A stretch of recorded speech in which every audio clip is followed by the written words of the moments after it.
Assalamualaikum warahmatullahi wabarakatuh. Apa kabar anak-anak sekalian? Untuk kali ini kita membahas soal Google Form minggu kemarin tentang sahabat Nabi Muhammad SAW. Ini dia soalnya. Ada 20 soal, masing-masing soal nilainya atau skornya 5. Ini akan bahasan jawab di sini untuk belajar bersama. Baik, Pak Hasan kemudian harus mengisi ini juga agar nanti bisa submit atau kirim. Nah, Pak Hasan isi aja ya namanya. Nah, nomor 1, pemimpin umat Islam yang menggantikan kepemimpinan Nabi Muhammad setelah beliau wafat disebut. Setelah Nabi Muhammad wafat, kemudian umat Islam itu perlu pemimpin pemersatu, bukan nabi baru ya. Jadi pemimpin menggantikan kepemimpinan Nabi Muhammad. Nah, pada masa itu awal-awalnya, pemimpinnya disebut dengan istilah khalifah, bukan sultan, bukan presiden, bukan amirul mukminin ya. Khalifah itu ya secara bahasa artinya pengganti Nabi Muhammad, pemimpin yang menggantikan kepemimpinan Nabi Muhammad. Nah, kemudian yang nomor 2 masih berkaitan pemimpin di atas, jadi khalifah ini jumlahnya ada 4 orang yang menggantikan kepemimpinan Nabi Muhammad itu. Yang pertama meninggal, kemudian digantikan yang kedua, kemudian yang ketiga, kemudian yang keempat. Nah, 4 orang ini adalah para sahabat Nabi Muhammad yang paling dekat. Nah, 4 orang ini disebut dengan istilah Khulafa Rasyidin atau Al-Khulafa Ur-Rasyidun. Ada yang mengatakan Khulafa Ur-Rasyidin. Intinya sama. Khulafa artinya khalifah, ya. Rasyidin artinya yang mendapat petunjuk dari Allah Subhanahu wa taala. Keempat orang ini orang-orang yang soleh, ya. Para sahabat yang unggul dibandingkan dengan sahabat-sahabat yang lain. Nah, kita urutkan. Khalifah yang pertama adalah Abu Bakar. Setelah Nabi Muhammad wafat, para sahabat itu kemudian setuju untuk memilih Abu Bakar menggantikan kepemimpinan Nabi Muhammad. Ini Abu Bakar ini dipilih oleh para sahabat ya, dipilih oleh Umar bin Khattab, oleh Utsman bin Affan, oleh Ali bin Abi Thalib begitu. Beberapa sahabat berkumpul dan sepakat untuk memilih Abu Bakar. Kemudian setelah Abu Bakar wafat, yang kedua menggantikan posisi Abu Bakar adalah Umar bin Khattab. Namun Umar bin Khattab ini ada tunjukan atau ditunjuk oleh Abu Bakar. Sebelum Abu Bakar meninggal, Abu Bakar sudah menunjuk penggantinya yaitu Umar bin Khattab. Dan kemudian disepakati oleh para sahabat yang lain. Jadi ada andil penunjukan dari Abu Bakar kepada Umar bin Khattab. Nah, kemudian setelah Umar bin Khattab wafat, digantikan oleh yang ketiga yaitu Utsman bin Affan. Ya.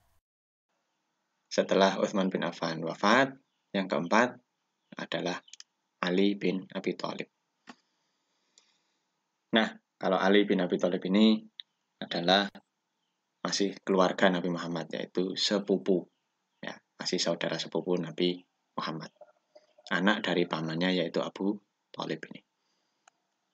Nah, kemudian ini tentang Abu Bakar. Abu Bakar mendapat gelar atau julukan As-Siddiq, maka disebut dengan nama panjangnya itu Abu Bakar As-Siddiq. Gelar atau julukan Abu Bakar tersebut berarti yang membenarkan. Yang membenarkan. Membenarkan apa? Nah, ini gelar tersebut diberikan oleh Nabi Muhammad terkait peristiwa Isra Mi'raj. Nabi Muhammad SAW setelah melaksanakan Isra Mi'raj, kemudian beliau sampai di Mekah lagi, memberitakan peristiwa itu kepada orang-orang kaum Quraisy. Nah, di Mekah sangat sedikit orang yang percaya dengan kejadian itu. Nah, Abu Bakar lah yang kemudian percaya dan membenarkan peristiwa itu, bahwa itu benar-benar terjadi. Nah, Nabi Muhammad kemudian memberikan tambahan nama As-Siddiq itu kepada Abu Bakar. 10. Abu Bakar berasal dari suku Quraisy, yaitu Bani Tamim. Bani itu istilahnya ya seperti bagian-bagian dari suku. Ya. Sukunya kan namanya suku Quraisy di Mekah itu. Ya, ada keluarga-keluarga tersendiri begitu. Nah, ini keluarganya dari keluarga Tamim atau Trah istilahnya di sini. 11. Abu Bakar menjadi khalifah selama 2 tahun. Lebih sedikit ya. Kemudian beliau karena sakit ya sebentar, kemudian beliau meninggal dunia. Di antara jasa Abu Bakar saat menjadi khalifah adalah, nah ini ada jasa-jasa sesuatu atau hal-hal yang sangat baik beliau lakukan di masa kepemimpinannya. Nah, untuk Abu Bakar sendiri adalah ini dia, menumpas nabi palsu, memberantas kaum riddah. Nah, ini kenapa? Kok ada nabi palsu ya? Setelah Nabi Muhammad wafat itu kemudian banyak orang yang mengaku-ngaku sebagai nabi dan pengikutnya pun banyak. Orang-orang yang murtad ini pun juga mengikuti nabi palsu sebagian. Yang jadi masalah adalah mereka itu memerangi orang-orang yang masih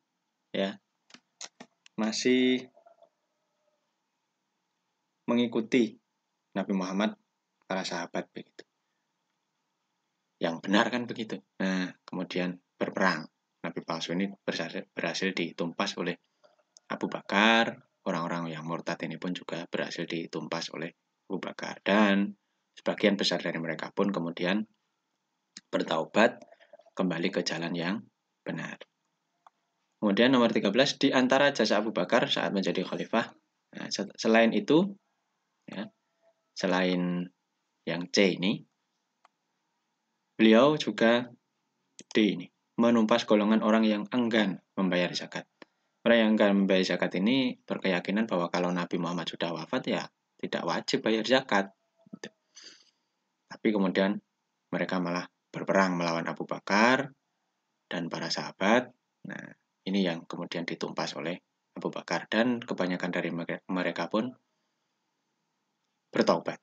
Kemudian selain itu memulai pembukuan Al-Quran. Nanti Al-Quran mulai ditulis jadi buku. Karena pada masa Nabi Muhammad Al-Quran tidak ada bukunya. Ya di mana ya? Di lembaran-lembaran terpisah-pisah.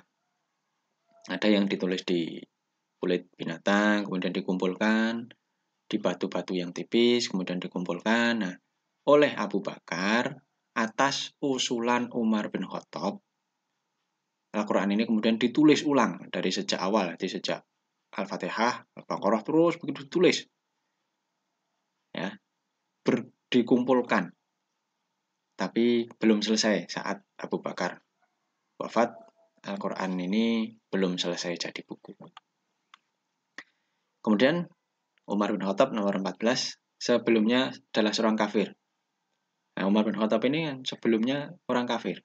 Beliau tidak sejak awal termasuk orang-orang yang awal-awal masuk Islam. Nah, beliau masuk Islam ini karena membaca surat Toha. Ceritanya bisa kalian baca di buku Bakat, ada. Gara-gara membaca ini kemudian beliau luluh hatinya, gitu ya, dan bertemu Nabi Muhammad dan menyatakan masuk Islam, mengucapkan syahadat. 15, Umar bin Khattab mendapat gelar atau julukan.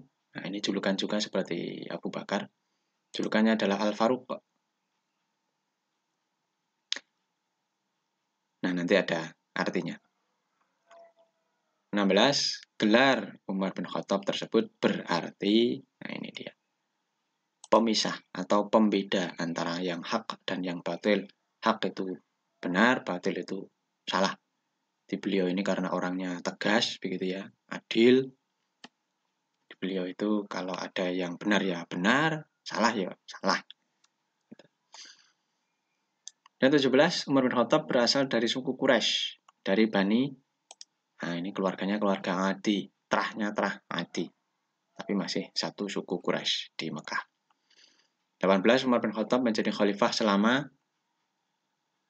nah ini, Umar bin Khattab menjadi khalifah agak lama juga. Sekitar 10 tahun, gitu ya. Di lama. Maka beliau pun banyak pula jasanya. Nah, ini dia, di antara jasa Umar bin Khattab saat menjadi khalifah adalah, ini dia yang ini, mendirikan Baitul Mal, semacam apa ya, bank begitu, tanpa riba tentu saja, tanpa bunga, jadi untuk menabung uang infak, sedekah dari masyarakat, kemudian ada di Baitul Mal ini. Nah, digunakan untuk keperluan yang secukupnya. Kalau memang butuh dari Baitul Mal, diberikan. Kemudian selain itu menetapkan kalender Hijriah. Dulu sudah ada kalender, sudah ada perhitungan. Cuma kemudian nama Hijriah ini diambil dari awal mula Nabi Muhammad hijrah dari Mekah ke Madinah. Itulah awal dari kalender Hijriah ini.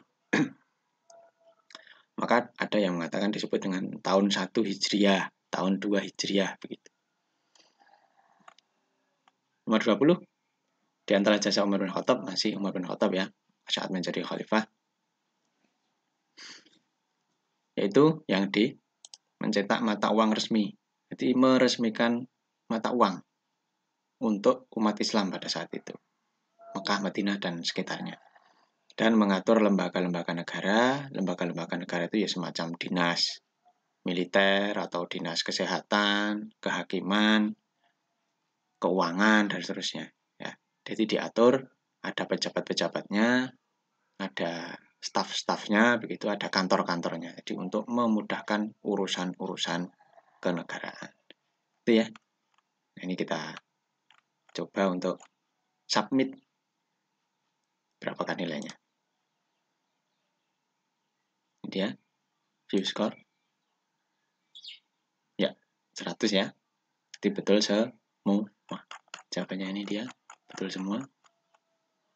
Nah, kalau yang belum betul, itu balik lagi ke sini.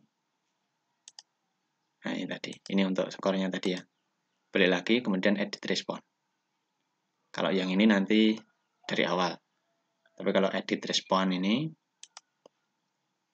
nah, ada namanya, jawabannya tadi juga ada, tinggal diganti saja. Ini begini gitu ya. Nah, tinggal diganti saja. Kalau memang nilainya belum maksimal. Ini nggak usah, ini nggak usah digubris ini, nanti dari awal lagi.